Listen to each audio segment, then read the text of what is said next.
কালুর বিচার চাই, শাহানুর কালুর মিথ্যা মামলা, শাহানুর কালুর মিথ্যা মামলা, শাহানুর কালুর মিথ্যা মামলা, ভূমি দস্যু চাঁদাবাজি চলবে না, চলবে না। তাকবীর, মিথ্যা মামলা প্রত্যাহার করো। চাঁদাবাজি ভূমি দস্যু চলবে না, চলবে না। চাঁদাবাজি ভূমি দস্যু চলবে না, চলবে না। বয়স্ক মানুষের নামে মিথ্যা মামলা দিয়েছে এবং এ যাবৎ মানে 8-10টা মামলা দিয়েছে।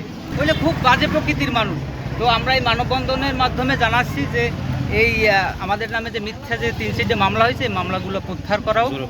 উনি আমার বিরুদ্ধে আমি বাড়িও ছিলাম না, আমি ছিলাম রান্দা।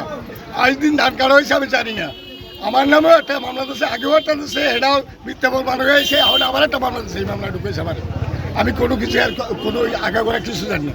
কালু এই দেশে অনেক মামলা দিচ্ছে, মিথ্যা প্রমাণ হচ্ছে, তাদের কাগজপত্র আছে। এর আমি অনেক সভাপতি হিসেবে প্রতিবাদ করছিলেন, ভাই এটা তো গরিব মানুষের নামে তুমি এইভাবে মিথ্যা মামলা দিও না। এই কারণে আমার নামেও 2টা মামলা দিচ্ছে। এখন আমার বয়স 75। শাহানুর কালু ও মিথ্যা মামলা দিয়া আমাদের ফাইনালি করতেছে। আমার নামেও মিথ্যা মামলা দিয়েছে।